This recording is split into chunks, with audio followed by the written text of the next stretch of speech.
Dans cette vidéo, nous allons chercher une primitive de la fonction f définie sur R par f de x égale 7x au cube sur x puissance 4 plus 1. Alors, dans un premier temps, on va bien vérifier que cette fonction est définie sur R. Si on est amené à chercher les valeurs interdites, on doit résoudre l'équation x4 plus 1 égale 0. Mais x puissance 4, c'est un nombre qui est positif, puisque c'est le carré de x au carré. Si vous ajoutez 1, ça vous fait un nombre qui est strictement positif. Conclusion, vous n'avez pas de valeur interdite. Donc pas de valeur interdite, ça veut dire que le domaine de définition de la fonction f est bien égal à R. Petit 2, on doit trouver une primitive de la fonction f. Pour cela, on a deux tableaux dans la leçon à notre disposition. Alors, évidemment, on repère bien qu'ici, on n'a pas affaire à une fonction usuelle, puisqu'on a un quotient de deux polynômes, donc le tableau sur les fonctions usuelles, ici, ne va pas être utile. Donc, c'est dans le deuxième tableau qu'il faut chercher la bonne formule pour pouvoir primitiver la fonction f. Alors, on a un dénominateur, on a une fraction, et puis, c'est vrai que si on analyse un petit peu les choses, la dérivée de x puissance 4, c'est 4x puissance 3, donc ça veut dire que le numérateur ressemble beaucoup à la dérivée du dénominateur. Donc la formule qui semble être la mode, c'est la formule, on va le mettre ici, c'est la formule de la ligne numéro 4 du tableau. C'est-à-dire qu'on a une primitive de u' sur u est égale à logarithme népérien de u. Évidemment, à condition que u soit strictement positive. Donc, on va essayer de faire apparaître ceci pour la fonction f. Mais attention, votre fonction f n'est pas forcément exactement une fonction qui s'écrit u' sur u. Il se peut évidemment qu'il apparaisse un petit coefficient devant, ce qu'on appelle un coefficient d'ajustement, et c'est ce à quoi il va falloir faire très attention. Alors, ce qu'on va faire dans un premier temps, on va poser u de x égale x puissance 4 plus 1, ça c'est le dénominateur. Évidemment, u est un polynôme, et donc u est dérivable.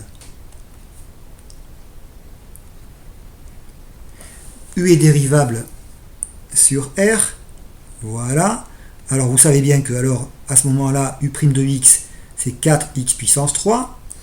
Alors maintenant, la petite difficulté, c'est de réécrire f de x en essayant de faire apparaître à la fois u de x et u' de x. Le souci, c'est qu'on a un 7. On aurait un 4, on aurait directement f de x égale u' sur u. Et on en déduirait directement la primitive. Là, le 7 est un peu gênant. Alors, je vous donne un petit conseil.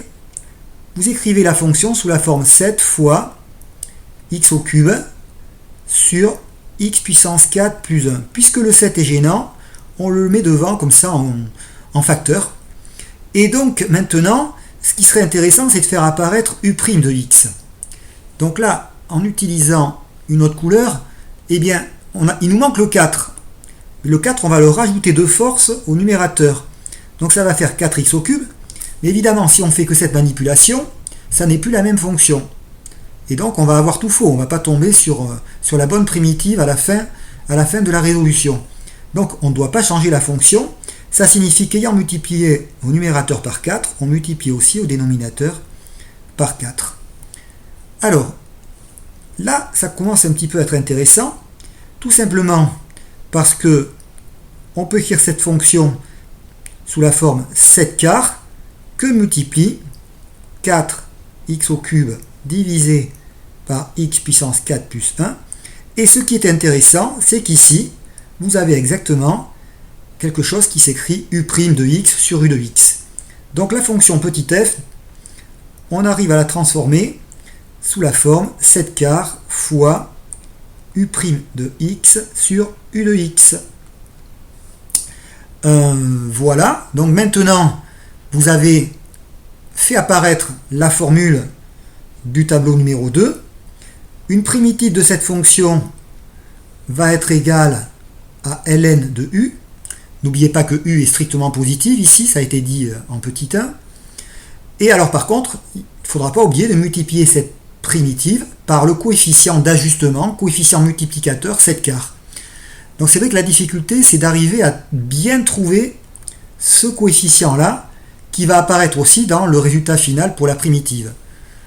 Donc, on termine, petit 4, soit grand F une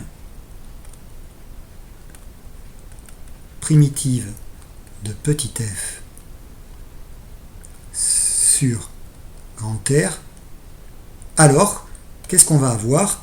Quel que soit x appartenant à R, eh bien, grand F de x égale, on ne va pas oublier le coefficient multiplicateur 7 quarts, et derrière, on va rajouter ln de u de x. Voilà.